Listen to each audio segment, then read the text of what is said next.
શું જોઈ રહ્યા છો સાહેબ? સાહેબ, આપણા ભારતીય હવામાન વિભાગે અત્યારથી ચોમાસાની આગાહી આપી દીધી.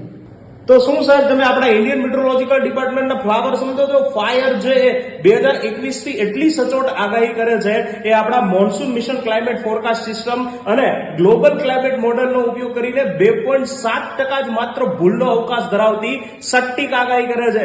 2017 થી 20 દરમિયાન જે આગાહી થતી એમાં 7.5% ભૂલનો અવકાશ હતો, પરંતુ છેલ્લા 4 વર્ષથી એમાં 5%નો ઘટાડો થઈ ગયો છે. તો આ વર્ષે 105% વરસાદની આગાહી એ શું છે, અને આ એલપીએ શું છે? સાહેબ, એલપીએ નું ફૂલ ફોર્મ થાય છે લોંગ પીરિયડ એવરેજ, એટલે કે 1971 થી 2025 સુધી જેટલો દર વર્ષે સરેરાશ વરસાદ પડે છે એ છે આપણો 87 સેન્ટીમીટર. હવે એના 105% આ વર્ષે વરસાદ પડવાની સંભાવના છે. 87 સેન્ટીમીટરના 105% એટલે 91.35 સેન્ટીમીટર વરસાદ પડવાની આગાહી છે, જે સામાન્યથી વધુ વરસાદની આગાહી કરે છે. તો આ આગાહી કરવા માટે આઈએમડી કયા કયા પરિબળોને ધ્યાનમાં લે છે? સાહેબ, ભારતીય હવામાન આના માટે 4 મુખ્ય પરિબળો માપે છે. એમાં સૌથી પહેલા છે પ્રશાંત મહાસાગરની અંદર થતી 2 ઇફેક્ટ, અલ નીનો અને લા નીના. આ 2 જે ઇફેક્ટ છે એમાંથી લા નીના હજી હમણાં જ પૂરી થઈ છે.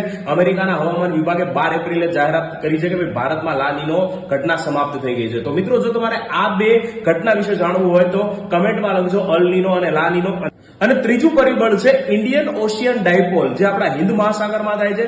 અને ચોથું પરિબળ છે શિયાળામાં આપણા જે નોર્થ પોલ એટલે કે આર્કટિક અને યુરેશિયાની અંદર બરફનું આવરણ વધે છે કે ઘટે છે એના ઉપર. જો બરફનું આવરણ વધે છે તો આપણે ત્યાં ચોમાસું ઓછું આવે છે, એટલે કે નબળું પડી શકવાની શક્યતા છે, અને જો ઓછું આવે છે તો વધારવાની શક્યતા છે. તો આ વખતે ઓછું છે એટલે આપણે સામાન્ય વરસાદ પડવાની સંભાવના છે.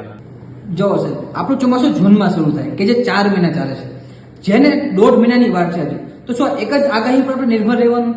ના સાહેબ, આપણું જે ભારતીય હવામાન વિભાગ છે કે જેમને ચોમાસાની અત્યારથી તૈયારી કરવી હોય એના માટે એપ્રિલનું આ ફોરકાસ્ટ આપે છે, પછી મે મહિનામાં પણ આખા ચોમાસાનું ફરીવાર આપશે, એટલે 2 તબક્કામાં આપે છે. પછી જ્યારે આપણા ચોમાસું ચાલુ થશે એટલે જૂન મહિનાના અંતમાં જુલાઈ માટે આપશે, જુલાઈના મહિનાના અંતમાં ઓગસ્ટ માટે આપશે, અને ઓગસ્ટ મહિનાના અંતમાં સપ્ટેમ્બરમાં, એમ 3 વખત માસિક હવામાન પણ આપશે, અને ડેઈલી તો આપે જ છે.